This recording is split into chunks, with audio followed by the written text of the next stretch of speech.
The frozen window showed nothing but white, moving rage. Wind slammed the logs like a living thing.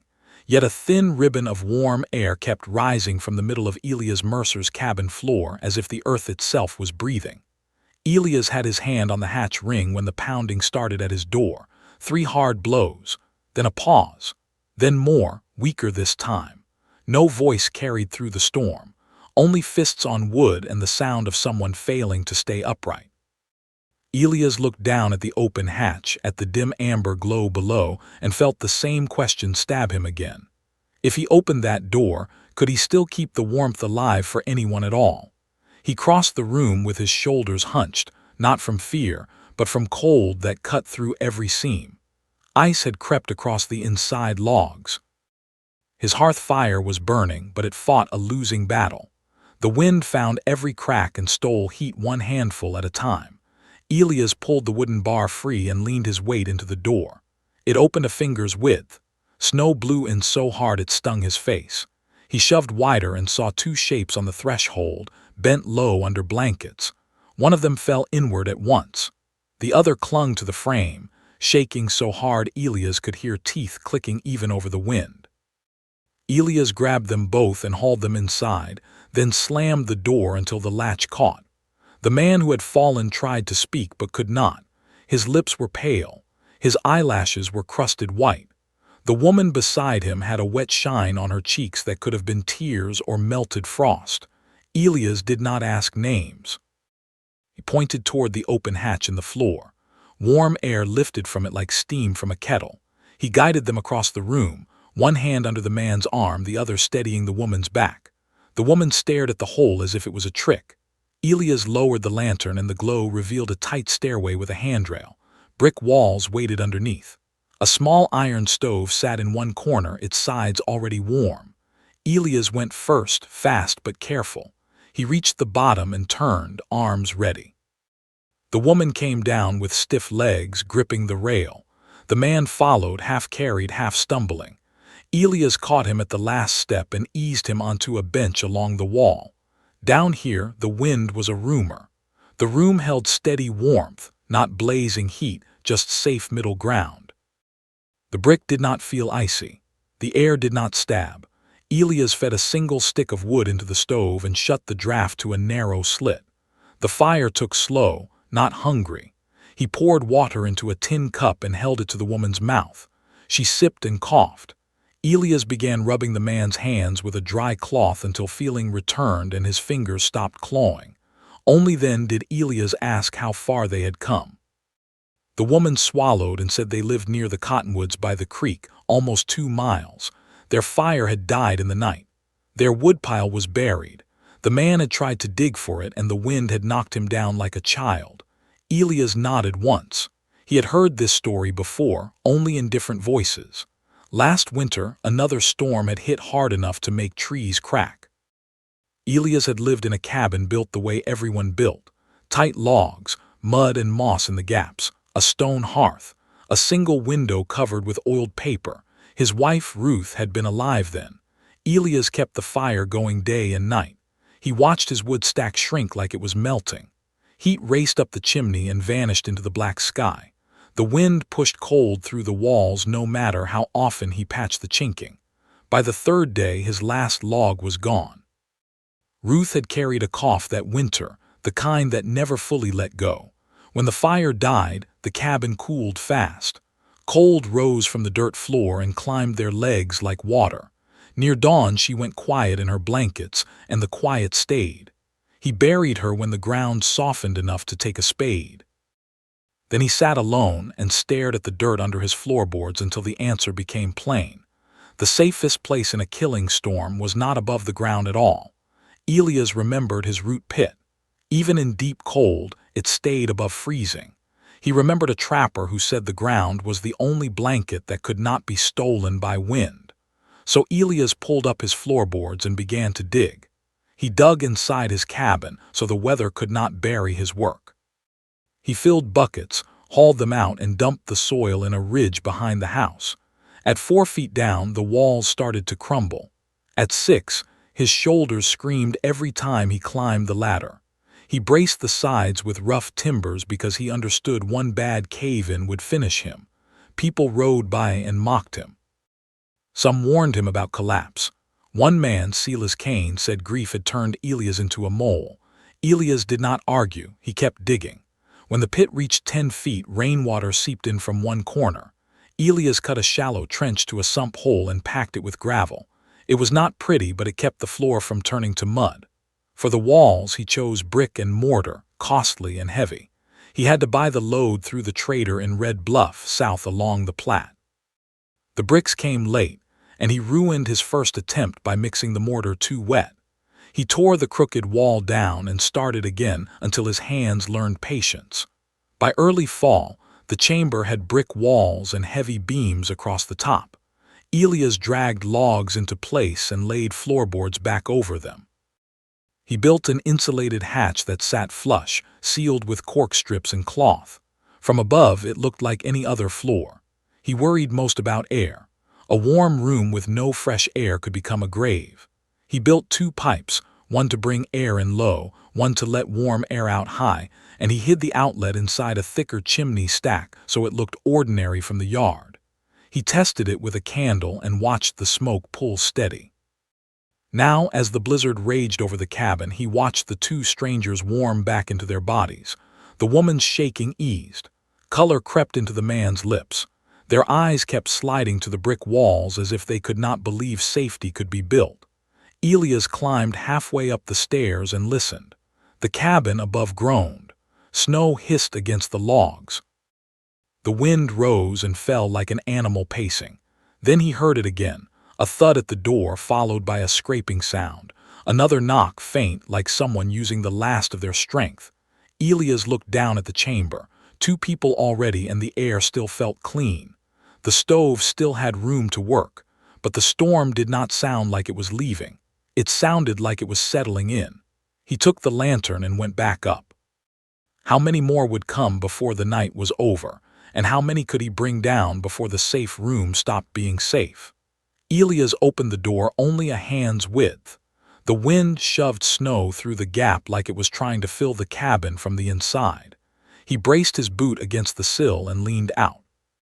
A boy lay face down in the drift, one arm stretched toward the porch step.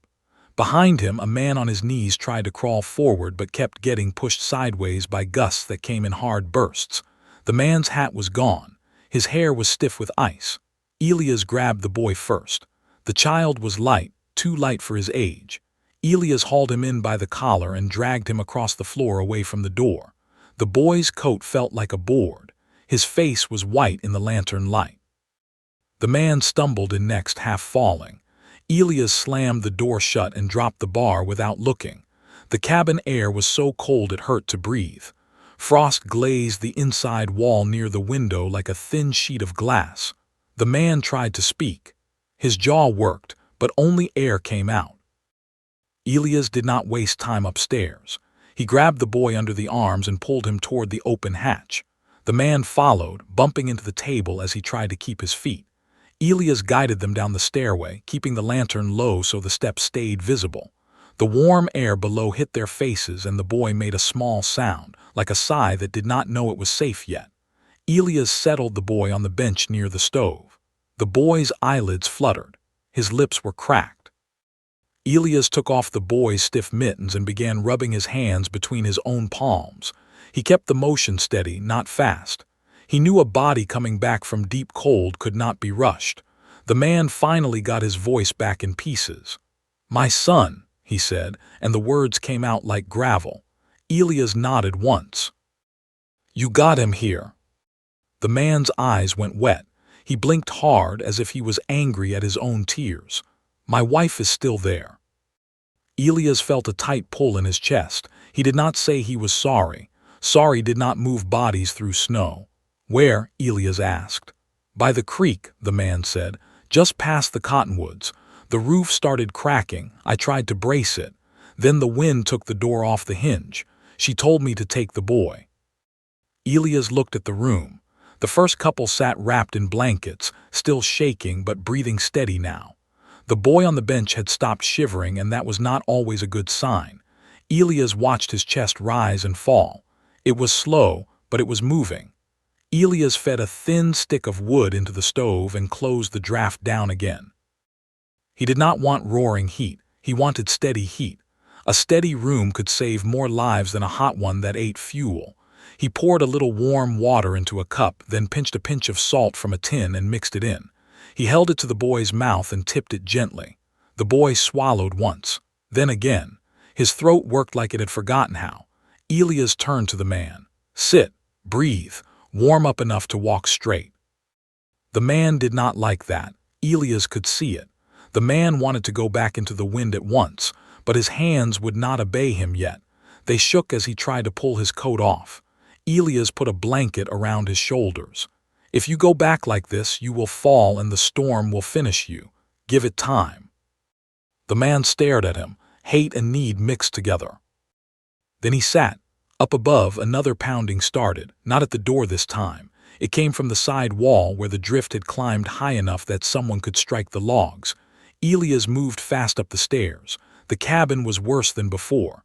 The hearth fire burned, but the air felt like a knife. Snow had sifted in through the chinking and made thin white lines along the floor. The pounding came again. Then a voice almost lost. "Help," it called. "Please." Elias shoved aside the table and forced his shoulder into the side wall where the sound came from. The logs held, but the drift outside was packed tight. He grabbed his axe, pried a floorboard loose near the wall, and dug into the snow coming through a gap between logs. He widened it by hand, scooping snow away until he could see a dark shape pressed against the outside.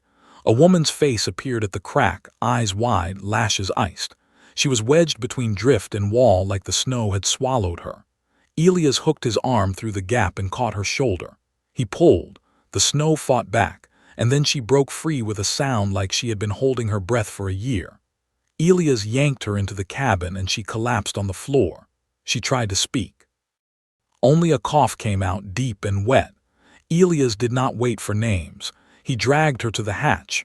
The underground warmth rose up and she clutched at the floorboards as if she did not trust the hole. "It is safe," Elias said. Her eyes darted to his face. She saw something there that made her move.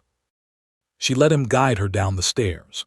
When she reached the brick room, the man by the bench made a sound and lurched forward. It was his wife. He caught her before she fell. He pressed his forehead to hers, shaking, and then he began to cry in a quiet way that did not demand attention. Elias turned away and checked the air pipe damper. With 6 bodies now breathing down here, he needed fresh air moving steady. He cracked the intake a little wider and watched the stove flame. It held strong. The room did not pull smoke. The draft stayed clean. He listened. No dizziness. No heavy smell. The air stayed sharp enough to feel alive. A little later, another knock came at the door, this time loud and angry, like someone beating wood to punish it. Elias went up again. Each time he climbed into the cabin, the cold felt worse. The heat upstairs was a lie. It was trapped only in a thin circle near the hearth and nowhere else. He opened the door and a man fell inside, snow packed into his beard. Behind him came 2 women bent over, holding a bundle between them. "Baby," one of the women said, and her voice broke. He stopped crying. Elias closed the door hard. He pulled the bundle open. The baby was alive, but the skin felt cold as river stone. The lips were blue. Elias did not panic. Panic wasted seconds. He took the baby and went straight to the hatch. Down below, he chose the warmest corner, away from the stove's direct heat but close enough to hold steady. He told the mother to open her shirt and press the baby to her chest, skin to skin. He wrapped both of them in 2 blankets. He told her to keep her breath slow. The mother looked at him as if she did not understand how a man could talk so plain during a moment like this. Then she did it because she had no other choice. Elias handed the other woman a cup of warm water with a pinch of salt. Small sips, not fast. The woman nodded and drank like she was following orders in a war. The underground room was filling. Bodies meant warmth, but they also meant hunger, thirst, waste, and fear. Elias had built this place to hold more than one family, but not an entire town. Still, he could not shove people back into a storm that killed in hours. He pulled his supply box out from under the bench. He counted what he had without letting anyone see him counting. 3 sacks of dried beans, salt pork wrapped in cloth, a crock of rendered fat, dried apples, cornmeal, 2 barrels of water. He had stocked for a long siege, but he had stocked for himself, maybe one neighbor, not this. He set rules before the room could become chaos. No yelling, he said. His voice stayed calm, but it carried. We keep the stove low. We drink small amounts. We eat twice a day. If you need air, you tell me and I adjust the vent. No one touches the damper but me. A few people bristled at that. Elias saw it in their shoulders. A man with a split lip looked ready to argue, pride still alive even while his fingers were numb. Then the boy on the bench made a thin whimper and turned his face into the blanket. The sound cut through pride like a saw through soft wood. No one argued after that. Silas Kane arrived near midnight. Elias heard his voice outside before he even knocked. Silas was cursing the wind, cursing the snow, cursing God, as if loud anger could scare weather away. Elias opened the door and Silas shoved in, his eyes wild. He saw the open hatch and froze. "What is that?" Silas demanded. Elias stared at him. "It is the reason you are still breathing." Silas stepped closer to the hatch and the warm air rose into his beard. His face changed just for a second. Shock, relief, shame. Then he tried to put his pride back on like a coat. "So you really did build a hole. You going to hide down there like a rabbit?" Elias moved in close. His voice dropped low. "You can go back outside if you want. The wind will not argue with you. If you stay, you follow my rules." Silas opened his mouth, then shut it. He looked past Elias toward the door. The storm slammed it like a warning. Silas swallowed and nodded once. Elias helped him down the stairs. By the time the lantern burned low, the underground room held 11 people. The air stayed clean. The stove stayed steady. But the room felt tight and the fear was starting to leak out in small ways. Whispering, glances at the hatch, people asking how long a storm could last. Elias sat on a crate and listened to the wind above. He could not see the sky. He could not measure the drift. But he could hear the storm's voice, and it did not sound tired yet. He looked at his supply box again and knew the hardest part was coming. If more pounding started at his door tomorrow, he might have to choose between saving strangers and keeping everyone alive down here. And he did not know which choice would ruin him. Night passed slowly in the underground room. The storm above did not weaken. The wind came in long, steady pushes that made the cabin timbers creak like old ships at sea. Every so often a heavy thud rolled through the ceiling beams. Snow piling against the walls, drifts shifting under pressure. Down in the brick chamber, the air stayed warm enough to keep fingers moving. The stove burned low and steady. Elias fed it one short piece of wood every hour, nothing more. The small flame inside the iron box gave off a calm heat that spread through the brick and settled into the room. 11 people shared the space now. Some slept. Some sat with their backs against the wall and stared at nothing. The mother with the baby kept the child pressed to her chest under blankets. The boy who had come in with his father finally woke fully and began asking quiet questions that no one answered. Elias did not sleep. He sat near the stairs where he could hear the cabin above and feel the draft from the air pipe. Every few minutes he touched the iron vent handle to make sure the metal still felt cool enough. Fresh air was still moving. Toward morning, the boy asked the question everyone had been holding. "How did you build this?" His voice was small, but it reached every corner of the room. Elias leaned forward, elbows on his knees. The lantern light showed the lines on his face more clearly now. Dirt from months of work still lived deep in the creases of his hands. "I started digging after last winter," he said. Silas Kane snorted softly. "After your wife died." Elias did not look at him. "Yes." No one spoke after that. Even Silas kept quiet. Elias continued in the same steady voice. "I learned something during that storm. Fire is not enough when wind steals your heat. Cabins look strong, but they leak warmth like baskets leak water." He reached down and knocked his knuckles lightly against the brick wall beside him. "The ground does not do that. 10 feet down the earth holds the same temperature winter or summer. The wind cannot reach it. so I decided to put a room where the wind could not steal from it. One of the women looked up. You dug all that alone? Yes. The father of the boy stared around the chamber again, seeing the place differently now. The brick, the beams, the narrow stair that climbed to the floor hatch. That must have taken months. It did. Silas shifted on the bench. Months digging like a badger while the rest of us worked our land. Elias finally looked at him, not angry, just calm. I worked my land too. Silas did not answer. The father spoke again. Why brick? Dirt walls collapse, Elias said. Stone is uneven and traps moisture. Brick holds firm and spreads heat evenly. He pointed upward. The beams above hold the weight of the cabin floor. That keeps snow from crushing this room. The cork around the hatch seals the heat, and the air pipes keep the room breathing. One of the women frowned. Air pipes.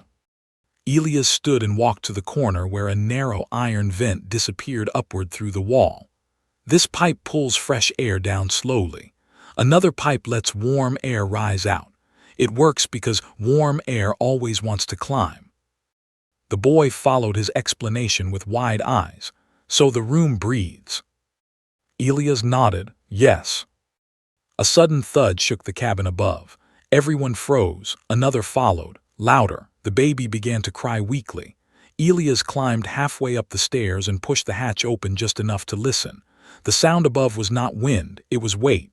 Snow had piled high against the cabin walls. The roof groaned under the load. Elias closed the hatch and came back down. The roof is holding, he said calmly, but the snow is heavy. Silas looked uneasy now. If the roof breaks, the beams above this room will still hold. Silas rubbed his beard. So we sit underground like moles and hope the cabin stays standing. Elias shook his head slightly. No, we wait. The hours dragged forward. Hunger crept in. Elias passed around a small pot of beans he warmed slowly on the stove. Each person received a small portion. No one complained. They all understood the supplies had to last. By afternoon, the storm grew louder again. The wind changed direction. Now it struck the cabin from the east. The sound shifted from a long roar to sharp bursts that rattled the walls. Elias heard something new then, a distant cracking sound, not from his cabin, from somewhere outside. The father beside him stiffened. Trees, he said quietly. Elias nodded. The cold made wood brittle. When wind pushed hard enough, trees snapped like dry sticks. Everyone listened in silence as another crack echoed faintly through the storm. Time moved slowly after that. The boy dozed against his father. The baby slept at last. People leaned against the brick walls and closed their eyes in turns. Just before nightfall, another pounding came. Weak this time, barely a knock. Elias stood immediately. He climbed the stairs and lifted the hatch. Cold slammed into his face like a wall. He pushed the door open. A man stood outside holding onto the frame with both hands. Otto Hartman. The trader's coat was crusted with ice. His beard hung stiff against his chest. Behind him stood his wife and their young son wrapped in a blanket. Elias pulled them inside quickly. Otto looked around the frozen cabin and shook his head in disbelief. You were right, he muttered. Elias did not answer. He guided them down the hatch. When Otto reached the brick chamber below, he stopped and stared. So it works, he said quietly. It works, Elias replied. Otto sat heavily on a crate. My trading post door blew open last night. We tried to hold heat with the stove, but the wind kept stealing it. His wife clutched their son close. We heard about your underground room, she said softly. Otto said if anyone had a chance to survive the storm, it would be you. Silas shifted again, uncomfortable hearing the praise. Otto noticed the crowded room then. How many now? 14, Elias said. Otto looked around slowly. That is more than this room was meant for. Yes. Otto studied Elias for a moment. More will come. Elias nodded once. Yes. Otto leaned forward and lowered his voice. You will have to decide when to stop opening the door. The room grew quiet again. Everyone understood what Otto meant. Outside, the storm still howled across the prairie, and sooner or later someone else would pound on the door. When that moment came, Elias Mercer would have to decide whether his refuge was meant to save lives or choose who lived. The wind did not weaken during the night. Above the underground chamber the cabin groaned as if the logs themselves were tired of holding against the storm. Snow pressed against the walls so hard that Elias could sometimes hear it shifting, a slow grinding sound like sand being pushed by a giant hand. Down below the air remained steady and warm. 14 people now filled the room. Blankets were pulled tight. The small stove burned with a thin orange glow. Elias kept the draft barely open. The fire had to last. Otto Hartman sat beside him on a crate near the stairway. The trader had stopped shivering, but the exhaustion in his face had not left. "You stocked this place well," Otto said quietly. Elias nodded toward the supply chest. "For one man, not for 14. Otto followed his eyes to the stacked sacks of beans and cornmeal. "How long?" "If we stretch it," Elias said, "maybe a week." Otto let out a slow breath. The boy who had arrived earlier sat awake now, watching the adults with sharp eyes. Children notice things faster than people believed. "Will the storm end soon?" the boy asked. No one answered right away. Elias finally spoke. "Storms always end." The boy nodded, satisfied enough with that. Morning passed slowly. Hunger crept in again. Elias warmed another pot of beans and divided it carefully. Each person received only a small scoop. Silas Kane stared at his portion. "That is not much." "It is enough," Elias replied. Silas looked ready to argue, but Otto spoke first. "You want more now or food tomorrow?" Silas said nothing after that. The baby began crying again, a thin, weak sound that made everyone uneasy. The mother held the child close and rocked slowly, whispering words no one else could hear. Then the pounding came again. Not a knock, a desperate hammering. Every head in the room turned toward the stairway. Elias stood. Otto caught his arm before he could move. "You cannot keep bringing people down here forever," Otto said quietly. Elias met his eyes. "I know." Otto glanced around the crowded chamber. "If the air goes bad, everyone dies." "I know." The pounding came again, weaker now. Elias gently pulled his arm free and climbed the stairs. The cabin above felt worse than ever. The hearth fire had nearly died. Frost coated the inside walls in thick white patches. Snow had pushed halfway across the floor through small gaps in the logs. The pounding came from the door again. Elias forced it open against the drift. 3 figures stumbled inside at once. 1 man, 2 women. Their coats were stiff with frozen snow. One of the women collapsed immediately. The other clung to the man's arm, barely able to stand. "Please," the man said hoarsely. "Our cabin collapsed." Elias stepped aside and pulled them in. When they reached the hatch, the man stopped. "What is this?" "A place to live," Elias said. The 3 strangers followed him down. When the new arrivals entered the brick room, a murmur spread through the group. The chamber was becoming tight now. Bodies sat shoulder to shoulder along the walls. Silas muttered under his breath, "That makes 17. Otto looked at Elias. "This is the limit." Elias knew it too. The air pipes still moved fresh air through the room, but more people meant more breath, more moisture, more heat from bodies. The balance could change quickly. The stove would also need more fuel. Elias checked the vent pipe again. The metal remained cool enough. Air still moved, but the margin for safety had grown thin. The father of the boy leaned closer. "You saved us," he said quietly. Elias shook his head. "No, the ground saved you." Hours passed. The storm still showed no sign of stopping. At times the wind rose so loud it sounded like a freight train racing over the prairie. The cabin above rattled violently. Snow thumped against the roof in heavy waves. At one point a long cracking sound echoed overhead. Everyone froze. Silas whispered, "Roof beam." Elias listened carefully.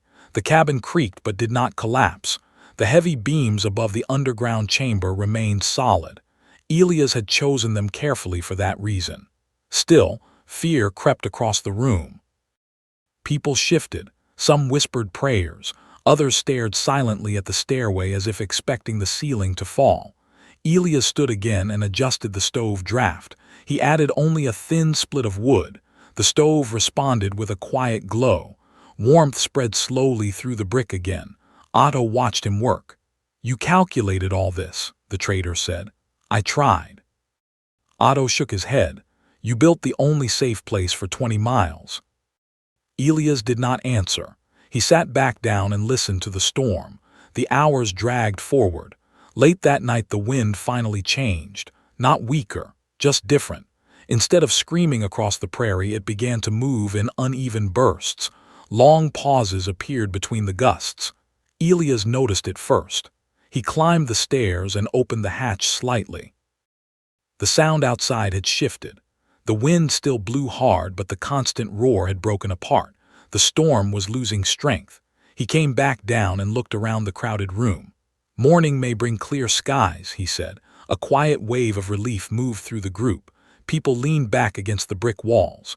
Some closed their eyes for the first time since arriving, but Elias stayed awake. He had learned something during the last storm. Blizzards often grew quiet before their final push. And if the storm had one more burst left, the fragile safety inside this underground refuge might still be tested before dawn. Night settled heavy over the buried cabin. No one in the underground room slept deeply. Even when their eyes closed, their bodies stayed tense, listening for the next crack of wood or the next shift of snow above. Elias sat beside the stairway again with the lantern turned low. He had learned long ago that light could trick the mind into thinking it was safe. Dim light kept people calm and saved oil. The stove still burned with a small, steady glow. The brick walls held the warmth and released it slowly into the crowded room. 17 people now shared the space. Every breath added moisture to the air. Elias could see faint fog when someone exhaled near the lantern. He checked the vent pipe again. Fresh air still moved. That mattered more than anything. Otto watched him from across the room. "You have looked at that pipe 100 times, Otto said quietly. "I will look at it 100 more. Otto nodded. "Good." The boy near the wall stirred in his blanket. "Is the storm gone?" he asked. Elias listened carefully. The wind had changed again. It still blew, but the endless roar had weakened. Now the gusts came in short bursts followed by long stretches of quiet. "That is a good sign," Elias said. The boy smiled faintly and fell asleep again. The room settled. For the first time since the storm began, people began speaking softly with one another. Quiet voices carried across the brick walls. Silas Kane sat with his back against the stair post. His eyes moved slowly around the chamber. He studied the beams overhead, the brickwork, the vent pipe. "You really built all this alone," he said. "Yes." Silas rubbed his hands together. "I called you a fool." Elias said nothing. Silas looked down. "My cabin roof gave way yesterday morning," he continued.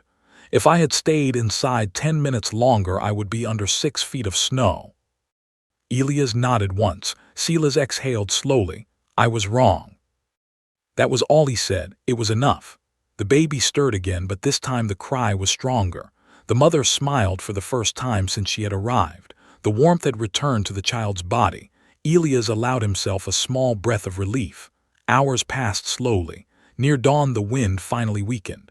It did not stop all at once. Instead it faded in stages. Long quiet stretches replaced the bursts of wind. Snow stopped hitting the walls with the same violence. Elias climbed the stairs once more. He lifted the hatch and pushed it open. The cabin above was silent, not calm, just quiet. He stepped into the freezing room and opened the door carefully. Morning light spilled through the drifting snow outside. The sky above the prairie was pale gray, the storm clouds breaking apart. The blizzard had passed. Snow covered everything. Drifts stood higher than the cabin windows. The world looked frozen and strange, as if the land had been buried under a white ocean. Elias stood for a moment, letting the cold air fill his lungs. Then he turned and went back down the stairs. "It is over," he said. The words spread through the room like warmth itself. People stood slowly. Blankets were pulled aside. Muscles stiff from hours of sitting began to move again. Otto looked up at Elias. Then we start digging.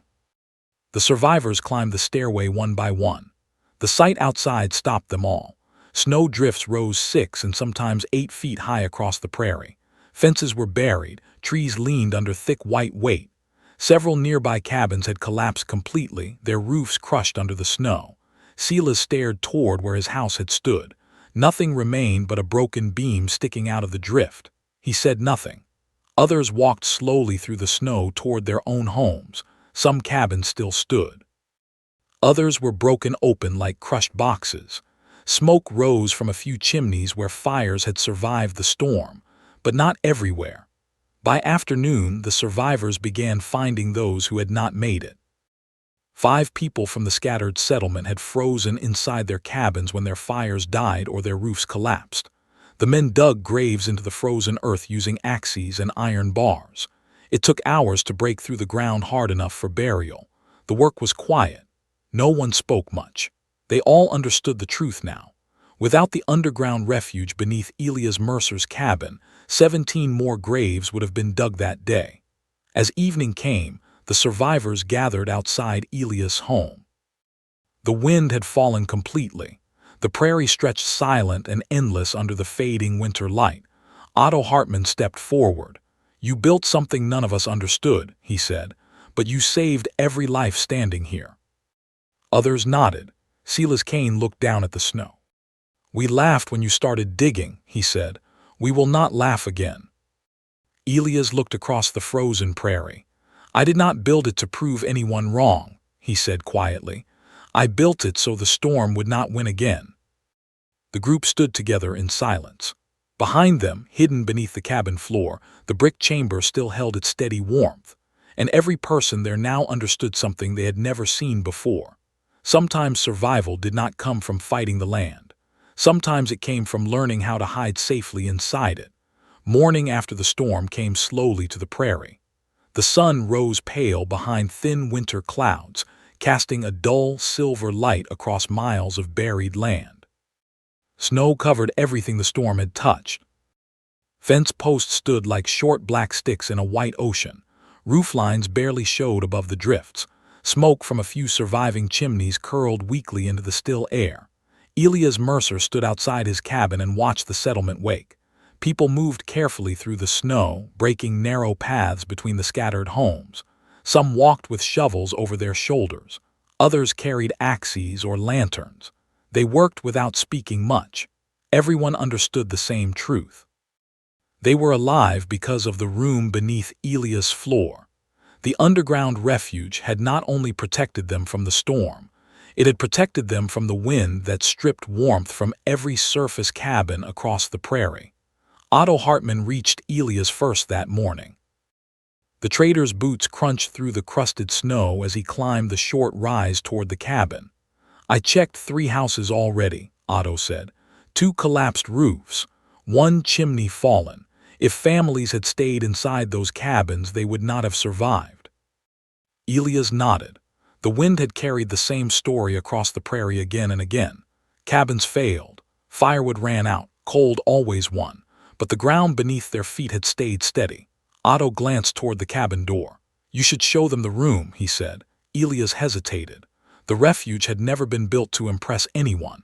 It had been built out of grief, out of long hours of digging and hauling soil and laying brick by lantern light. He had never intended it to become something people studied. But the settlement needed to understand what had saved them. Elias opened the cabin door. Inside, the hearth fire had burned low during the night. The room still carried the bitter chill of the storm's last hours. He walked to the center of the floor and lifted the hatch. Warm air rose immediately. Several men stepped forward as the lantern light revealed the stairway descending into the brick chamber below. Otto led the way down. Others followed slowly. Silas Kane came last. When they reached the bottom, the group stood quietly for several moments. The room looked almost ordinary now that it was empty. The benches, the small iron stove, the brick walls holding their gentle warmth. But everyone in that room remembered how those walls had felt when the wind screamed outside. Silas ran his hand across the brick surface. "This place saved my life," he said. Elias shrugged slightly. It saved all of us. Otto studied the construction carefully. The beams are heavy, he said. They had to be, Elias replied. Snow can crush a roof. The beams carry the cabin's weight so the chamber cannot collapse. Otto pointed toward the air pipe. And this? Fresh air intake, Elias explained. The other pipe carries warm air upward. That keeps the room breathing. One of the farmers, Ernst Vogel, looked up the stairway thoughtfully. How deep is it? 10 feet. Ernst nodded slowly. The earth keeps the temperature steady. Yes. The group climbed back up into the cabin. Outside, the pale sun had begun melting the top layer of snow. Water dripped slowly from roof edges. The worst of the storm had truly passed. For the next several weeks, the settlement focused on rebuilding. Cabins with damaged roofs were repaired. Chimneys were reset. Wood piles were restacked. The people who had died during the storm were buried on a small rise overlooking the prairie. But something else began happening as well. People started digging. At first, it was only Ernst Vogel. He came to Elias one morning carrying a shovel over his shoulder. Show me where to start, he said. Elias walked with him to the center of Ernst's cabin floor. He explained the measurements, the depth, the need for strong beams and proper ventilation. Ernst began digging that same afternoon. Within a month, 2 more families started their own underground refuge rooms. The work spread slowly across the settlement. Some chambers were smaller than Elias' original design. Some used stone instead of brick. Others built the underground space first and constructed their cabins directly above it. Otto Hartmann began ordering extra bricks and mortar for his trading post inventory. Travelers passing through the territory carried the story further west. Word spread about a homesteader who had dug a room beneath his cabin that could survive the worst winter storms. By the early 1850s, similar underground refuges appeared in settlements across the frontier. Some were simple root-cellar shelters. Others copied Elias' design almost exactly. The idea traveled because it worked. Years passed. The prairie changed slowly as more families settled the land. Roads appeared where wagon tracks had once cut through grass. Small towns grew where trading posts once stood alone. Elias Mercer lived quietly through those years. He remarried in the spring of 1851 to a widow named Margaret Dawson who had arrived with a wagon train from Missouri. Together, they raised 3 children in the same cabin where the underground refuge still waited beneath the floor. The chamber remained part of daily life. During summer, it stored food and tools. During winter storms, the family often moved below simply because the warmth was easier to maintain. Neighbors sometimes came to see the room for themselves. Elias never charged them for advice. He showed them the brick walls, the beams, the air pipes, and the insulated hatch. Most importantly, he explained the simple truth he had learned through loss. The wind cannot steal warmth from the earth. Elias Mercer died in the autumn of 1873. He was buried beside his first wife on the hillside, overlooking the prairie where the storms still rolled in every winter. Long after his cabin began to age and lean with time, the underground chamber remained strong beneath it. Brick and earth held firm long after the logs above had begun to rot. No one ever counted exactly how many lives the idea saved across the frontier. But families who survived brutal winters often told the same quiet story. Somewhere out on the prairie, a man once dug a hole beneath his cabin floor. And because he refused to accept the way things had always been done, entire settlements learned a better way to survive the cold. Sometimes survival does not come from building higher walls. Sometimes it comes from understanding the ground beneath your feet.